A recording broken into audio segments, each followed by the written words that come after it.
बेटा हमारा चैप्टर है वर्क एनर्जी एंड पावर और सबसे पहला टॉपिक है इसमें वर्क। ये बात ध्यान रखेंगे, फिज़िक्स की लैंग्वेज में वर्क डेली लाइफ से थोड़ा अलग है, काफ़ी अलग है।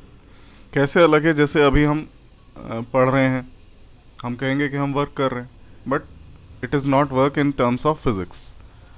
फिज़िक्स में हम कहते हैं अगर किसी ऑब्जेक्ट पर हमने कोई फोर्स लगाया, से हमने किसी ऑब्जेक्ट पर कोई फोर्स अप्लाई किया और उस फोर्स के इन्फ्लुएंस में ऑब्जेक्ट फोर्स की डायरेक्शन में डिस्प्लेस हो जाता है, तो हम कहते हैं कि वर्क हुआ है। If by application of a force an object moves in the direction of force then work is said to be done. अब ये तो वर्क क्या हुआ, कैसे हुआ, ये समझ लिया हमने, बट इसे मेजर कैसे किया जाता है? तो वर्क को मेजर किया जाता है by the product of applied force and displacement of the body in the direction of force. मैं रिपीट कर रहा हूँ, work is measured by the product of the applied force and the displacement of the body in the direction of force. तो से यहां एक object रखा है, इस पर मैंने एक पर्टिकुलर डायरेक्शन में कुछ फोर्स लगाया, ये एफ फोर्स लगाया, एंड इसके इन्फ्लुएंस में ये बॉडी एस डिस्प्लेसमेंट कवर कर गई, बट ये डिस्प्लेसमेंट टोटली फोर्स की डायरेक्शन में नहीं है। ये डिस्प्लेसमेंट पूरी तरह से फोर्स की डायरेक्शन में नहीं है। इन दोनों के बीच में एंगल है सर्टेन एंगल थीटा। तो अगर अब हमसे कहा जाए कि भाई डिस्प्लेसमेंट फोर्स की डायरेक्शन में कितना है, तो मैं ये जो फोर्स वाली लाइन है इसे थोड़ा सा एक्सटेंड कर देता हूँ आगे।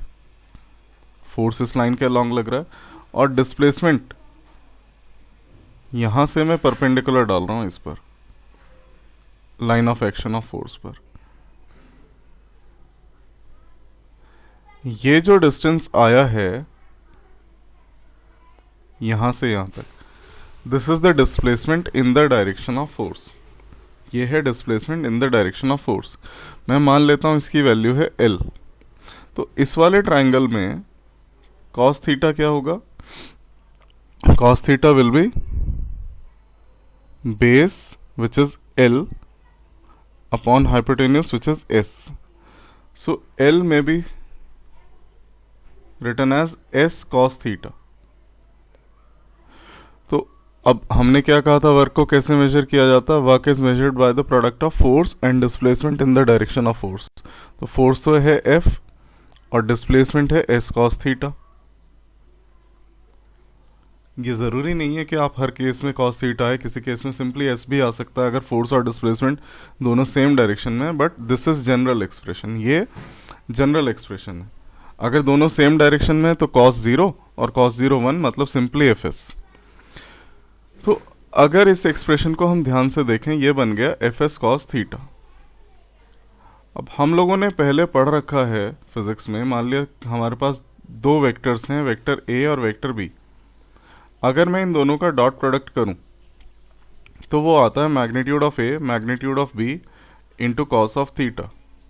तो जैसे A dot B A B cos theta है, हम लिख सकते हैं A B cos theta A dot B के इक्वल है, और इसीलिए मैं यहाँ क्या लिख सकता हूँ, ये Fs cos थीटा है। This may be written as force dot displacement.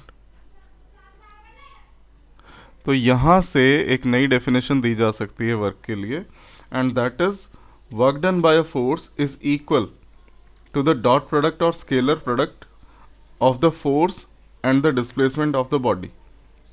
मैं रिपीट कर रहा हूँ, work done by a force is equal to the scalar product or dot product of the force and the displacement of the body. यानी कि force और displacement का dot product किसके equal होता है? वर्क के इक्वल होता है। तो हम एक एग्जाम्पल लेके देख लेते हैं। से हमसे किसी ने बोला, question is that force acting on a particle is given by 3I plus 2J minus K, and under this force the object gets displaced from point P whose coordinates are 3, 2, 5 to point Q whose coordinates are 4, 1 and 7. किसी ने हमसे बोला कि ये force लग रहा है object पर और ऑब्जेक्ट इस पॉइंट से इस पॉइंट तक मूव कर जाता है, आप वर्क कितना हुआ है वो बताइए। तो सबसे पहले तो हमें डिस्प्लेसमेंट वेक्टर निकालना होगा। देखिए, ऑब्जेक्ट का इनिशियल पोजीशन वेक्टर r1 है 3i plus 2j plus 5k। क्योंकि कोऑर्डिनेट्स दिए हैं तो हम पोजीशन वेक्टर ले सकते हैं। पोजीशन फाइनल पोजीशन वेक्टर है 4i plus j plus 7k। तो डिस्प्लेसमेंट किसके इक्वल होगा? डिस्प्लेसमेंट r इज, एस से करें आर से करें उससे फर्क नहीं पड़ता, नोशन से फर्क नहीं पड़ेगा, ये ध्यान रखें। Displacement will be final position minus initial position.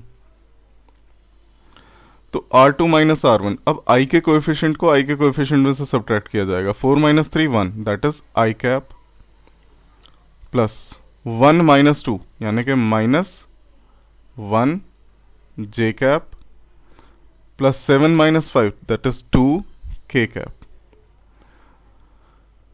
तो हमारे पास फोर्स भी है, अभी डिस्प्लेसमेंट भी है। फोर्स हमें पता है, डिस्प्लेसमेंट भी हमें पता है। अब वर्क क्या होगा? इन दोनों का डॉट प्रोडक्ट होगा। So work done is 3i plus 2j minus k dot i, ये i minus j plus minus minus minus j plus 2k। अब डॉट प्रोडक्ट में क्या किया जाता है? i के कोएफिशिएंट को i के कोएफिशिएंट से मल्टीप्लिकेशन, तो 3 इंटू 1 प्लस j का कोएफिशिएंट j से multiply 2 into minus 1 plus minus 1 into 2, minus 1 into 2। तो ये हो गया 3 minus 2 minus 2, that is minus 1 joules. अगर फोर्स न्यूटन में था, डिस्प्लेसमेंट मीटर में, तो ये जूल में आएगा। यहाँ ये इंटरेस्टिंग बात है कि ये नेगेटिव में आ रहा है। तो फोर्स नेगेटिव भी हो सकता है, फोर्स पॉजिटिव भी हो सकता है, फोर्स जीरो भी हो सकता है। हमें तीनों सिचुएशंस समझनी है। अब आगे, सॉरी मैंने गलत बोला, फोर्स नहीं, हम वर्क की बात कर रहे हैं। वर्क पॉजिटिव भी हो सकता है, वर्क नेगेटिव भी हो सकता है, वर्क जीरो भी हो सकता है। तीनों केसेस हमें समझने हैं। तो the topic is nature of work. Nature of work.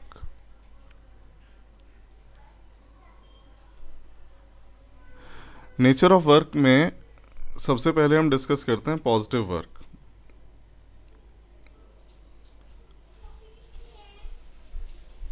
Positive work. Positive work कब होगा? देखिए, हम जानते हैं फोर्स का फॉर्मूला, वर्क का फॉर्मूला है force into displacement into cos theta. Force और डिस्प्लेसमेंट तो पॉजिटिव होने हैं, मैग्नीट्यूड ले रहे हैं हम उनका। कॉस थीटा नेगेटिव हो सकता, पॉजिटिव होगा, और कॉस थीटा पॉजिटिव होता है 0 से लेस देन 90 के लिए। अगर थीटा की वैल्यू 0 से बड़ी और 90 से छोटी है तो हम क्या कहेंगे कि वर्क पॉजिटिव होगा। If theta is greater then 0 और इक्वल टू भी 0 ले सकते हैं क्योंकि cos 0 भी 1 होता है। If theta is greater than equal to 0 but less than 90 degree, then work done is positive. Examples क्या हो सकते हैं? फॉर एग्जाम्पल, एक बॉडी है जो ऊपर से नीचे गिर रही है, फ्रीली फॉलिंग बॉडी है। अब ये बॉडी ऊपर से नीचे गिर रही है, इस पर जो ग्रेविटेशनल फोर्स है, मान लिया m मास की बॉडी है, इस पर ग्रेविटेशनल फोर्स जो लग रहा है mg, वो भी नीचे की तरफ है।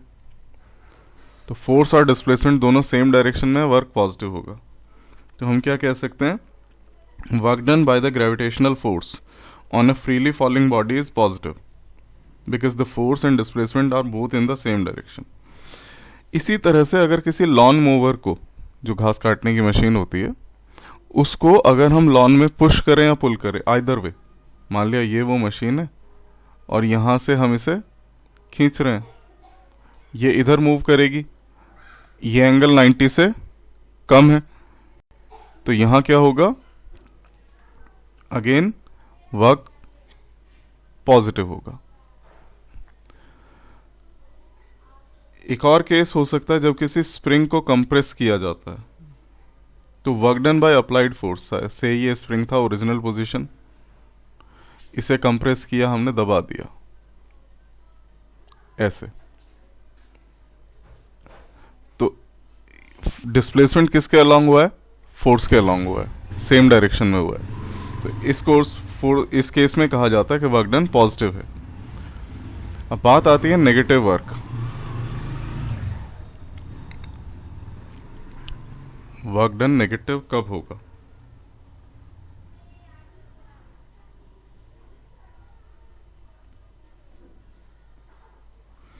जब थीटा की वैल्यू 90 से ज़्यादा हो, क्योंकि 90 पर तो ज़ीरो हो जाएगा। जब थीटा की वैल्यू 90 से ज़्यादा हो और लेस देन इक्वल टू 180 हो, तब वर्क नेगेटिव होता है। फॉर एग्जाम्पल, एक ऑब्जेक्ट को हमने ऊपर फेंका, ये ऊपर जा रहा है वर्टिकली upward, इस पर फोर्स लग रहा है mg नीचे की तरफ, तो डिस्प्लेसमेंट ऊपर की तरफ, फोर्स नीचे की तरफ, 180 एंगल है, यहाँ वर्क डन नेगेटिव होगा। तो हम कह सकते हैं work done by gravitational force on an upward moving body is negative. दूसरा एग्जाम्पल क्या हो सकता है, से एक ऑब्जेक्ट किसी सरफेस पर मूव कर रहा है, ये ऑब्जेक्ट है और ये किसी सरफेस पर मूव कर रहा है, ये ऑब्जेक्ट इधर ट्रेवल कर रहा है, तो फ्रिक्शन किधर लगता है, फ्रिक्शन अपोजिट डायरेक्शन में लगता है। फ्रिक्शन हमेशा किधर लगता है, मोशन के ऑपोजिट। तो डिस्प्लेसमेंट इस डायरेक्शन में, फ्रिक्शन अपोजिट डायरेक्शन में, अगेन 180 डिग्री, तो यहां भी क्या होगा, वर्क नेगेटिव होगा। तो इन जनरल हम कह सकते हैं work done by friction on a body is negative. Next case आता है वर्क जीरो कब होता है। वर्क जीरो कब हो सकता है? तो वर्क जीरो होने के 3 सिचुएशंस होती हैं। देखिए, या तो फोर्स जीरो लगे, या डिस्प्लेसमेंट जीरो हो, या थीटा 90 हो। फोर्स जीरो का एग्जाम्पल, फॉर एग्जाम्पल एक पार्टिकल है जो इंटरस्टेलर स्पेस में मूव कर रहा है, इंटरस्टेलर स्पेस मतलब स्टार्स के बीच का स्पेस, उसमें मूव कर रहा है।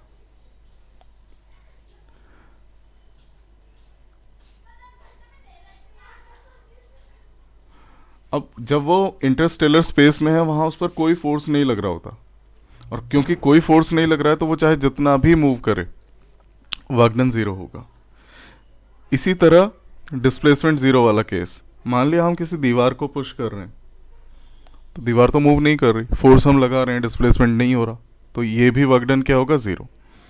थीटा 90 का केस क्या हो सकता है कि देखिए, जैसे एक इलेक्ट्रॉन है, वो न्यूक्लियस के सराउंडिंग में रिवॉल्व कर रहा है। अब न्यूक्लियस तो उस पर फोर्स लगा रहा है अंदर की तरफ, और इलेक्ट्रॉन किधर मूव करता है, टेंजेंशियली, तो एंगल है 90, तो रिवॉल्विंग इलेक्ट्रॉन पर न्यूक्लियस कितना वर्क करता है, जीरो।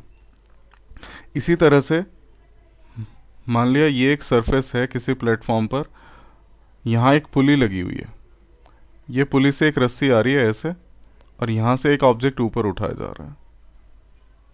अब यहाँ से ये फोर्स इस तरह से लगा रहा है, इधर लग रहा है, और डिस्प्लेसमेंट अपवर्ड है, तो again 90 degree, work will be zero.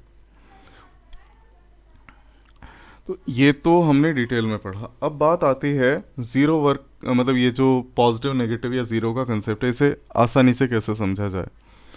देखिए, जब भी अगर फोर्स की वजह से काइनेटिक एनर्जी बढ़ती है, मतलब स्पीड बढ़ती है, तो वर्क पॉजिटिव होता है। अगर कभी भी फोर्स की वजह से काइनेटिक एनर्जी बढ़ती है तो वर्क पॉजिटिव होता है। फॉर एग्जाम्पल, जैसे इंजन होता है, हम कार में जब इंजन से पावर करते हैं कार को, तो कार की स्पीड बढ़ती है, तो उसका वर्क पॉजिटिव होता है। इसी तरह अगर आप अपने किसी दोस्त को से वो साइकिल पर जा रहा है, आप पीछे से पकड़ के उसे पुश करें आगे की तरफ, तो उसकी भी स्पीड बढ़ेगी, वर्क डन क्या होगा, पॉजिटिव होगा। अगर फोर्स की वजह से ऑब्जेक्ट की स्पीड कम होती है, यानी कि काइनेटिक एनर्जी कम होती है, तो वर्क डन नेगेटिव होता है। फ्रिक्शन की वजह से हमेशा स्पीड कम होती है, तो फ्रिक्शन का वर्क नेगेटिव होता है। और अगर फोर्स की वजह से काइनेटिक एनर्जी पर कोई फर्क नहीं पड़ता, स्पीड पर कोई फर्क नहीं पड़ता, तो वर्क जीरो होता है। तो आप याद रखेंगे, if kinetic energy is increasing, work done must be positive. If kinetic energy is decreasing, work done must be negative. And if kinetic energy is constant, work done must be zero.